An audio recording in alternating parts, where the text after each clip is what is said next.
Welcome to Spain, Poco Poco. Buenos dias, Tanya. Buenos dias. ¿Qué tal? Muy bien. We're doing well. The weather's actually pretty nice. So It, it it does make things better. it feels like I said it to this morning at the bus stop to the other parents. I'm like, it feels like spring has sprung. I mean, it was a little. I'm not bundled up to Right. get to the bus stop in the morning, I and I'm bundled up like, this morning and I was like, I think I'm wearing too many clothes, which was nice, but it's not, it's been really windy and it wasn't windy today. So that was kind of the big change. I don't even know if the yes. temperature changed, but the wind, I mean, it's just a lot and it gets my allergies going. And yeah, I super almost fun. felt like I could have worn shorts today because I go to the gym Oh, after drop off, and I was like, I think I could have worn shorts oh today. my God, you're one of those people. I was out, what was it? Whatever day it was where it was so windy that Zena and I were like holding on to each other so we didn't like fly away, sort of, Mm-hmm.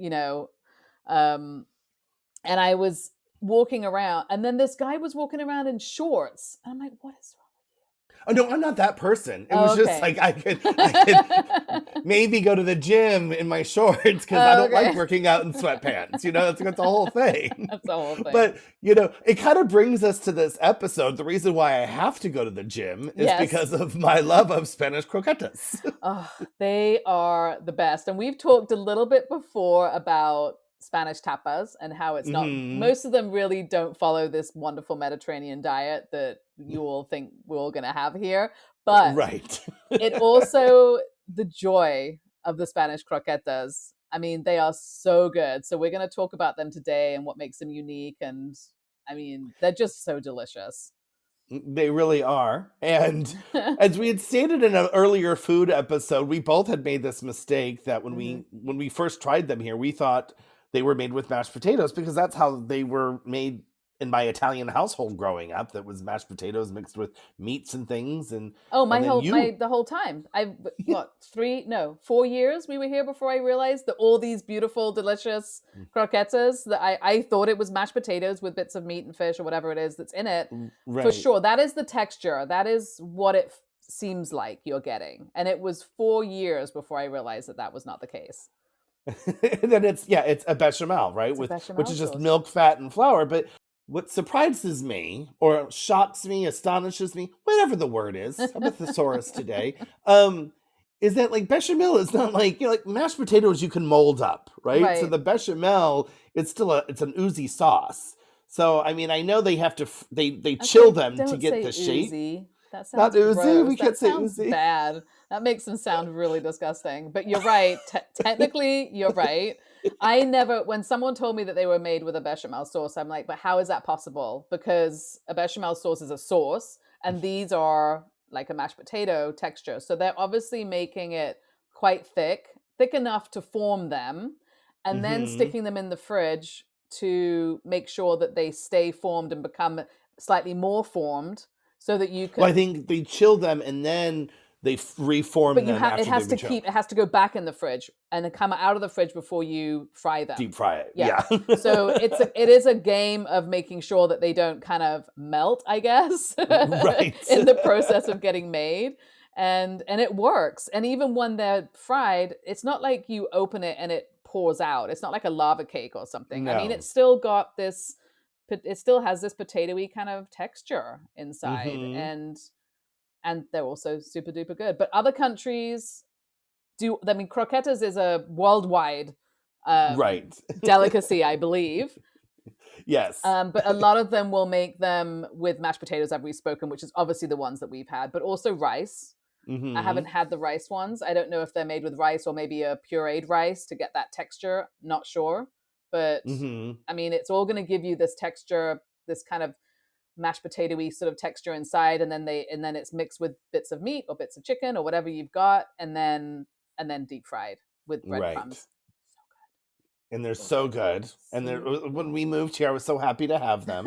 And good. sadly to say, my children don't like them. Neither does Zena. It's crazy. I don't Really? understand because I think really it's a kids menu item It's like here, yeah, it's the Spanish chicken right? finger if you ask me, Yeah, right? but way better. Way better. Yeah, she won't either. Yeah, she's not interested in them, and I don't understand. So yeah, whatever. Our children are aliens. We've said it out loud. There it is. Further proof. Well, should we talk about the history, where they came from? Yep. Now How that they we've got got everybody's here? water's mouth, now that we've got Their everyone, water's mouth? now that we've got everyone's mouth watering, let's move on to history and all of that. Go ahead. So they arrived. Well, they originated in France in the 18th century. So they were the geniuses that started this whole thing. Yeah, I mean, the French do have this kind of snobbery about their cookery, their influence on world cooking. Yes, cookery, cuisine, something. Cuisine. That's the word. That's the word. And I will say, you can start something, but that doesn't mean it can't be perfected by somebody else. 100% agree. And croquer means to crunch. Ooh. And they are crunchy on the outside, smooth on the inside, and crunchy on the outside. Kind of like an M&M. Right. Or a smart. And they appeared in the aristocratic French cuisines, and they were made from the minced meat or leftovers, and then bound with a sauce. You know what we do now, but it was a leftover. It was what they were doing with their stews and their ragouts that they had left over. And so it's interesting that even the aristocracy in France were eating their leftovers, but they did have to make them more fancy than just like, here it is again. Right. And it seems that the court of Louis XIV enjoyed them as well. So there you go. So it made it probably fashionable for all society to be like, don't throw that away. Louis eating leftovers, so we will too. Well, and I will say, I do think like some countries have really bought like certain dishes from their leftovers that are a lot fancier than other cultures. Do you know what I mean? It's like these the paella too. I mean, delicious. It's turned into a wonderful dish. And so the croquettes croquetas, they arrived in Spain during the 19th century. And obviously, from the influence of the French, it became a bit of a fancy dish here as well. Yes, because it was also when the Bourbons took over the throne in Spain. So it was when the French cultural, the culture of French became the new ideal in Spain, right? This was what the upper echelons were looking towards. So they got rid of the Habsburgs and brought in the Bourbons, and then you had the royal family was descended from that. Oh yeah, and then you have your chefs are French trained, which is still a fancy thing, right? So this hasn't really changed that much. But the royal kitchens and the upper class homes had French trained chefs, and therefore these delicious croquetas were brought into the Spanish households, or the upper class households, I should say, initially. Right. But as time goes by, as we've learned through our turkey episodes and our other episodes, that us paupers do get get a stab at them and realize it's a great way to stretch our poor people food, right? Yes. So. And I'm thinking also that this thick bechamel based sauce was something that was possibly much more accessible than a potato at the time. So maybe that's how that kind of came about as well, and they probably made the sauce thicker. Maybe that's why it's easier, because it's a thicker sauce here, because there isn't enough meat to hold it together. There's a lot more of this sauce, especially if a poor family's stretching it. Yeah, in case anyone hasn't eaten one that's listening to this, it is not packed with meat. It is mostly sauce, this thick, and then you've got little bits sort of floating around in there. But it's not like you cut it open and it's like meat. You cut it open and it's this sort of sauce with little bits of meat or fish in it. Deliciousness. Yes. So as you were saying, most of it is the cheaper ingredients, which is the rice and I mean, not the rice, I'm sorry, the flour. So, yeah. So when we're talking, oh, sorry. Okay. I was going to say yes, and what also the Spanish did, because it's Spain, and Spain is the number one producer of olive oil in the world. They started frying them in olive oil, which, amazing. So even better. Yes. And of course, because it's Spain, a lot of the leftovers were jamón. So probably popular. You have the jamón, you have chicken, and then fish. Those were kind of the three main meats and that would go into a croqueta. And those are your basics.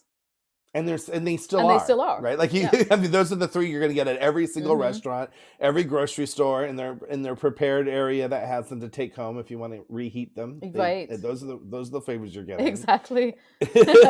And it took till the late 19th and 20th centuries for croquetas to move from a more fancy place to just regular taverns and working class kitchens, which is quite a long time actually, considering. Hmm.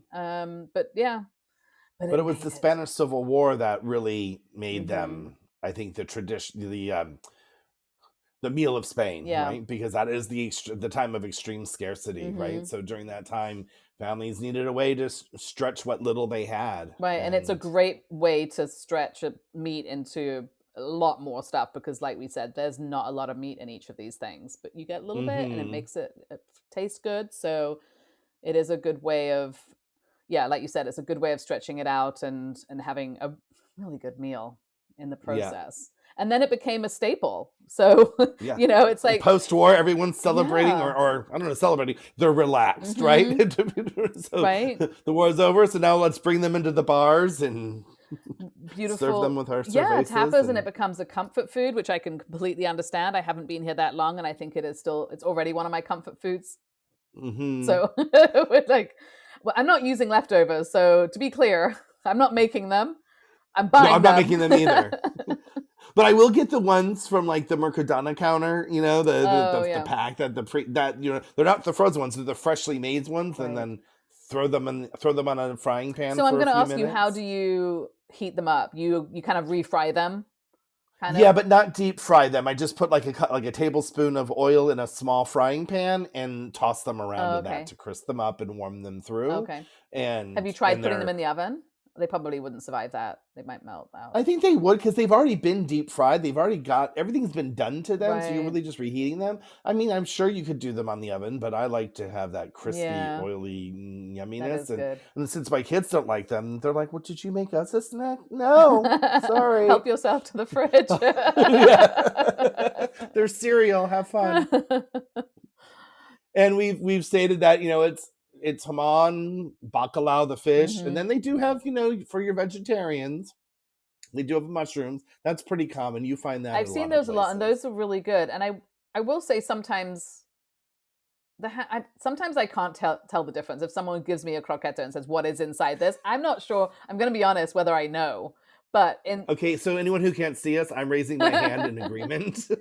yeah, but some of them are very flavorful and different. So I think it depends on like whether they are like a very generic one or whether it's a really nicely made one. Because I've had like duck ones. I mean, I can taste that; it's Hmm. delicious. I've So, had octopus ones, and you ooh, can taste that. yeah, I mean, there's a sushi place that makes croquetas that are very interesting. So, like the fancier restaurants you go yeah, to, they do their own version, right? So, like right. discussed this before, like it's Spanish food, but then the chefs are like, but we've got to bring the Spanish food to get the customer to eat our foreign food. Hmm. So we're gonna give you But then we're going to this make a fancy hybrid. croqueta, right? So our Yes. croqueta is going to be, or it's going to be freshly made. So, croquetas are so built into the Spanish tapas like business here that you can go to the restaurant store, whatever that is, and just buy bags of pre-made ones. Pre-made Hmm. jamon, pre-made chicken, pre-made fish. There's probably three different ones. Those are the ones that you will find in every store, in every Every cafe, like generally. right. And those are the ones that I think are maybe not as obviously not as flavorful, not as nice and fancy as a restaurant that's making them themselves. There was a Right. difference. So, yeah. So my Spanish is not as good as yours, and my community outreach isn't as good as yours. But is there truth from this that I've heard that hacer la croqueta is in a Spanish idiom too? Have you Yes. heard And we that? we I don't know if this was in our episode when we were talking about like Spanish sayings or not, but hacer la croqueta is, I mean, it totally makes sense. Like if you think of like it means to kind of roll over, like that type of thing. So it's like they will use it for maybe like babies when they're in that stage where they're so cute because they just all they can Hmm. do is roll over, right? And everyone has to know Right. that their baby can hacer la croqueta as well, like this type of thing. So it's like a roll kind of rolling around, and it's a little colloquialism that can be I think used. that's Yeah. adorable. And apparently, but I don't play soccer, so I don't know football. Sorry, not soccer. There is a specific skill called la croqueta, which is a dribbling skill. I don't know. That was apparently popularized by Andres Iniesta, who I also don't know who that is. So come at me, people. I'm sure, very. It's like you're speaking Greek to me. I have no idea what you just said. So it's where a player quickly passes the ball from the inside of one foot to the inside of the other to move past the defender. Oh, it's going between 2 feet. I get that. Yeah, I get that. Okay. But I don't. So maybe it's real. It's like we were rolling the croqueta back and forth in the breading. Feet. There you go. No, well, in the breading. In the breading. You got to roll it around. Exactly. Yeah. So All it's right. kind of cute. So that just shows also how croquetas are really embedded in the culture, the food, the vernacular, everything. It's just there. Yes. And they're delicious and we love them. Well, I'm going to leave you now and go to the store and buy some because now I'm hungry. Now you're hungry. There you go. Till next time. Until next time, Tanya. Bye. Thank you for listening to another episode of Our Spain. We really appreciate all the support we have received since we started this podcast. Visit ourspain.com for transcripts to this and our other episodes, some exciting merchandise, and if you are so inclined, there is also a link to buy us a coffee, which helps support this fun endeavor. And please follow us on Instagram and YouTube at Spain Podcast. And don't forget to subscribe to us wherever you're listening. It really helps us stay connected, and we'd love to hear from you. Let us know if there's any topics you would like for us to talk about. Even though we are happy to talk about anything, we also want to make sure it's informative for you. Exactly.